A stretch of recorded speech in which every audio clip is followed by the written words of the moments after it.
Good day, everyone, and welcome to Easy Filipino Mathematics. And our lesson for today is all about derivative of trigonometric functions. But our focus for this session is more on derivative of secant, cosecant, and cotangent functions. So ito yung tatlong focus lang natin, yung secant, cosecant, and cotangent functions. So paano ba kunin yung derivatives ng tatlong ito?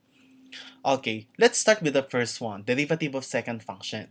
Definition: if y is equal to f of x is equal to secant x, where x is a differentiable function, then the derivative of y is equal to secant x tangent x. For u is equal to u of x, then d over dx secant u is equal to secant u tangent u du over dx.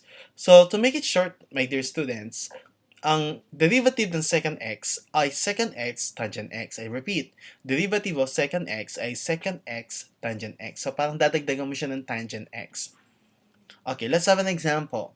Y is equal to secant 3x.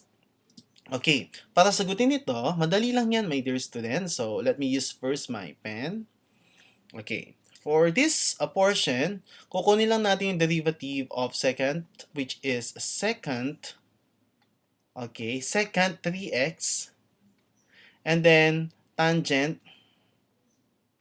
3x. So, katulad ng kanina, pag sabing secant x, meaning secant x tangent x. So, kung secant 3x yan, secant 3x tangent 3x. And then, since may value yung constant, which is 3, or 3x, so yung derivative ng 3x is 3. Okay, so alam nyo na natin yun kung bakit naging ganun yung answer natin. No?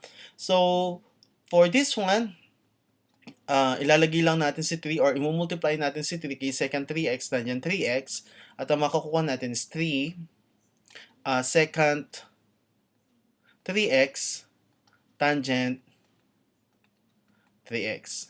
So that is our final answer. Meaning to say, the derivative of secant 3x is equal to 3 secant 3x tangent 3x. So ganun lang siya kadali, class. Basta lagi mo lang tatandaan yung rule. Okay? Okay, let's have another example. For this one, we will have 2. Parang dalawa yung ano niya sa loob, no? Yung kanyang variable sa loob. So, madali lang naman ito. Okay? So, let me use my pen.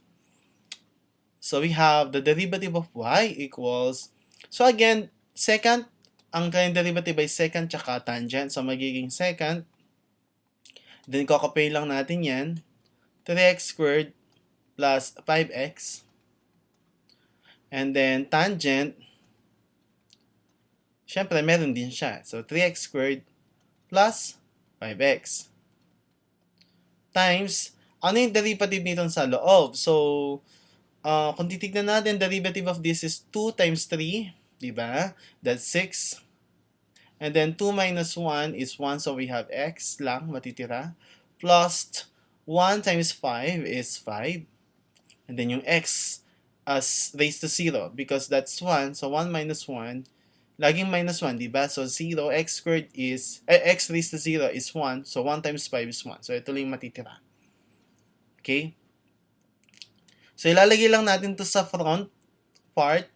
So yung derivative of y equals 6x plus 5. Okay?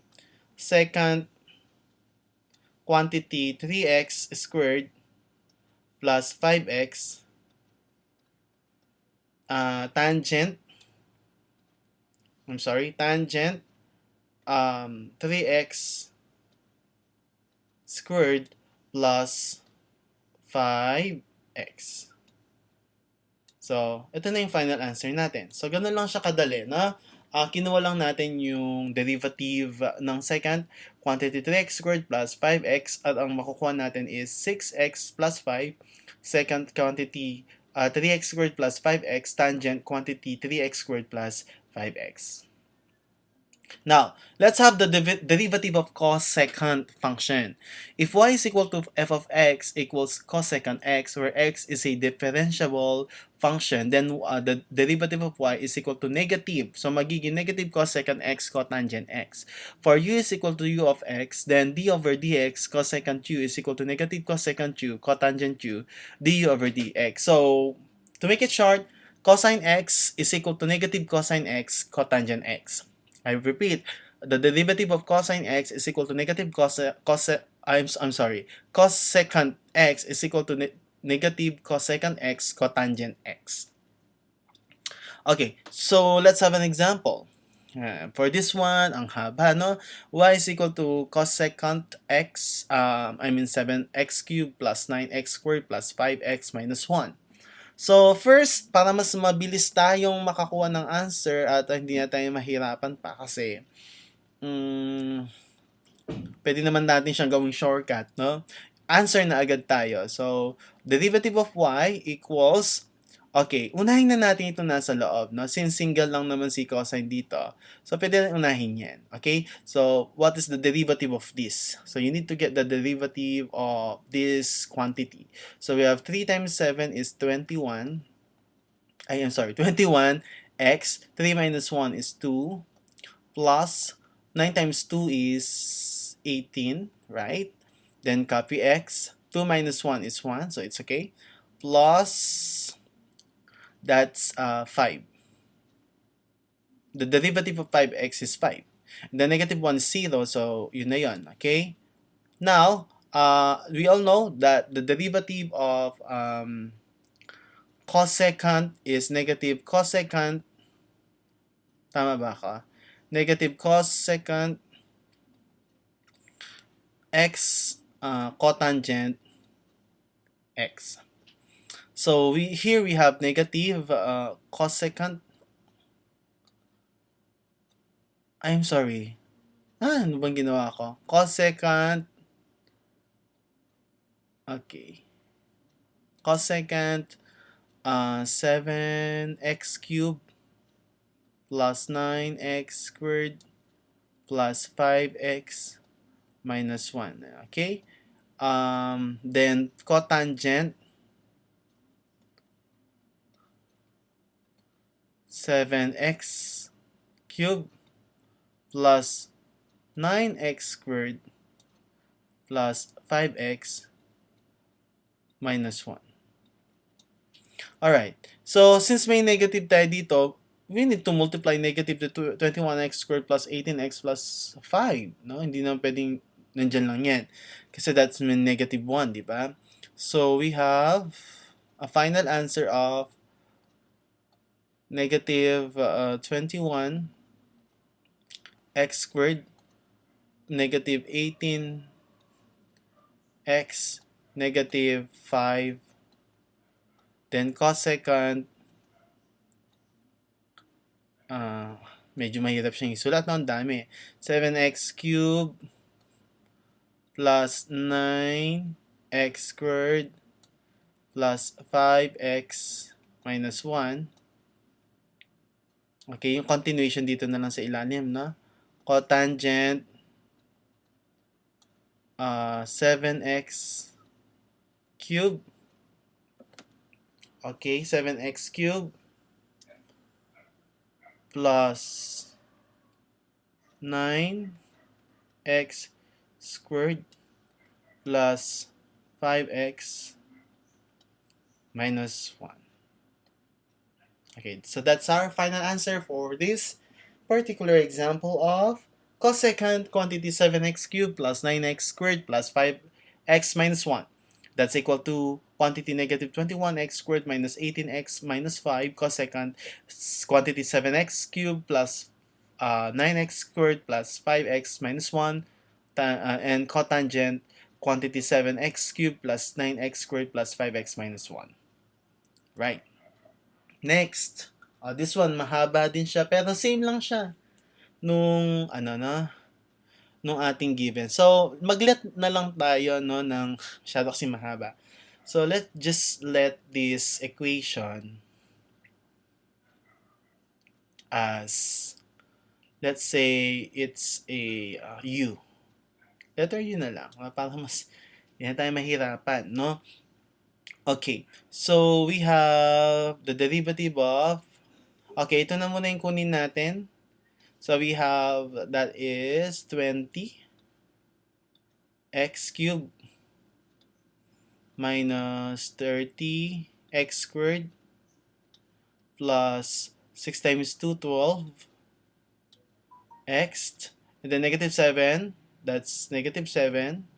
Yung x, wala siyang, isa lang exponent niya, so that's equal to 0 because 1 minus 1 is 0. And then yung 5, cancel na. Okay, then, negative, remember that the derivative of cosecant is negative cosecant x cotangent x. So, negative cosecant. Then, kunin na lang natin yun, no? Kasi mahaba siya. And then, cotangent u. Okay? Ginawa ko lang to for the sake lang ng discussion. Pero, of course, kapag mag-answer kayo, you need to write the whole, no? Hindi ko lang kasi siya maisulat ng buo sa screen ko. Okay? So, kaya naglet na lang ako na this is equal to u. Okay? Then, may negative. So, we have, ayan. So, that is negative 20x cubed plus 30x squared minus 12x plus 7, and then cosecant u cotangent u. Okay, so yun na yung final answer natin. Okay? But then again, yung u na yan, dapat may value yan. No? Hindi ko lang siya isinulat ngayon kasi super dami ng sinusulat natin sa screen, so baka hindi sila magkasya. But the final answer should have the value for the u.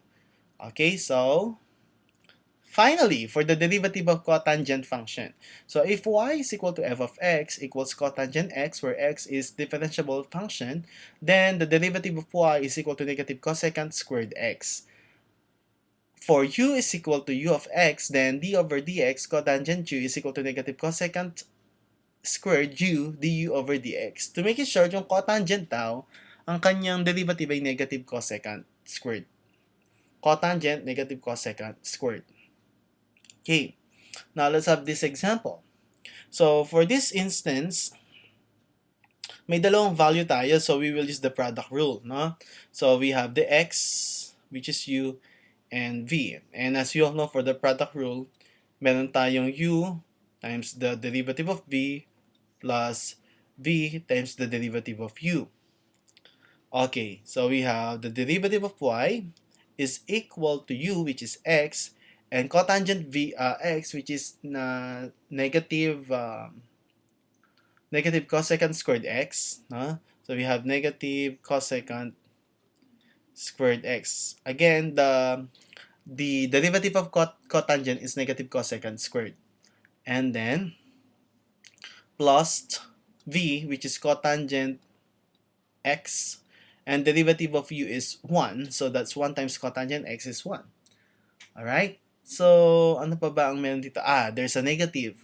Okay, so since may negative dyan, so we need to multiply to x. So we have derivative of y, negative x, x times negative 1 is negative x, then cosecant squared x plus, okay, cotangent x. So, yun lang. Ganun lang siya kasimple for the trigonometric derivative of the cotangent function.